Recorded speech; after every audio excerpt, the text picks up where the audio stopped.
কুমিল্লার নাঙ্গলকোটে বাংলাদেশ ইসলামী ছাত্র শিবিরের উদ্যোগে এসএসসি ও দাখিল সমমান পরীক্ষায় জিপিএ ৫ প্রাপ্ত কৃতী শিক্ষার্থীদের সংবর্ধনা দেওয়া হয়েছে। শনিবার সকালে নাঙ্গলকোট হাসান মেমোরিয়াল সরকারি কলেজ অডিটোরিয়ামে সংবর্ধনা অনুষ্ঠানের আয়োজন করা হয়। অনুষ্ঠানের শুরুতে ইসলামী ছাত্র শিবিরের পক্ষ থেকে জিপিএ ৫ প্রাপ্ত শিক্ষার্থীদের ফুল দিয়ে শুভেচ্ছা জানানো হয় এবং উপহার সামগ্রী প্রদান করা হয়।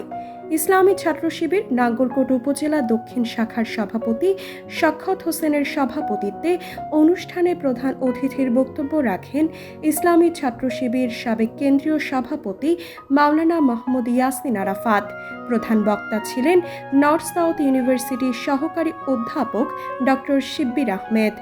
ইসলামী ছাত্র শিবির নাঙ্গলকোট উপজেলা সদর শাখার সভাপতি রাকিবুল হাসানের প্রাণবন্ত সঞ্চালনায় অনুষ্ঠানে বিশেষ অতিথির বক্তব্য রাখেন ইসলামী ছাত্র শিবির সাবেক কেন্দ্রীয় আন্তর্জাতিক বিষয়ক সম্পাদক মুহতাসিম বিল্লাহ শাহেদি, কুমিল্লা দক্ষিণ জেলা শিবির সভাপতি জাহিদুল ইসলাম চৌধুরী, উপজেলা জামাত আমির মাওলানা জামাল উদ্দিন, শিক্ষক প্রতিনিধি আফজাল হোসাইন মিয়াজি, পৌরসভা জামাত আমির হারুনুর রশিদ, ইসলামী ছাত্র শিবির কুমিল্লা দক্ষিণ জেলা অফিস সম্পাদক ইব্রাহিম ভুঁইয়া আজাদ, দাওয়া বিষয়ক সম্পাদক শাফায়েতুল্লাহ, উপজেলা জামাত সাবেক আমির মাস্টার আব্দুল করিম, ইসলামী ছাত্র শিবির উপজেলা উত্তর শাখার সভাপতি ইখতিয়ার ইসলাম।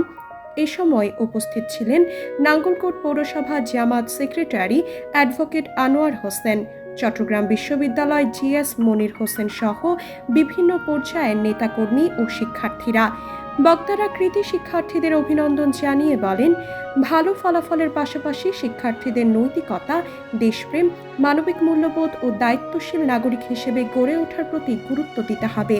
শিক্ষার্থীদের মেধা ও যোগ্যতাকে দেশ ও সমাজের কল্যাণে কাজে লাগানোর আহ্বান জানান তারা। এবছর তো পরীক্ষায় পাশের হারই কম, এ প্লাস প্রাপ্তির হার আরও কম। আপনারা সেই কম শিক্ষার্থীদের অংশ। তোমরা যে আসলে এ প্লাস পাইছো এমনি এমনি পাও নাই, বোঝা গেছে। এবারে তো এ প্লাস পাওয়া এমনি কঠিন ছিল নিঃসন্দেহে।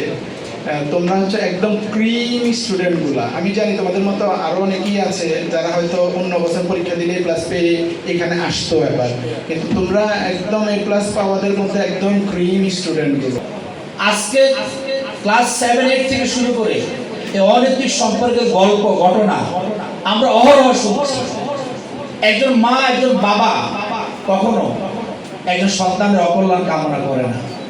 আপনার যখন উপযুক্ত সময় হবে অবশ্যই একজন সুপাত্রে আপনাকে দান করা হবে, একটি ভালো ফ্যামিলিতে আপনাকে সুপর্দ করবে।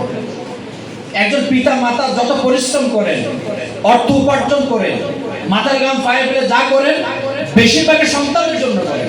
অনুষ্ঠান শেষে এসএসসি ও দাখিল সমমান পরীক্ষায় জিপিএ ৫ প্রাপ্ত কৃতী শিক্ষার্থীদের হাতে ক্রেস্ট ও সম্মাননা তুলে দেন অতিথিবৃন্দ।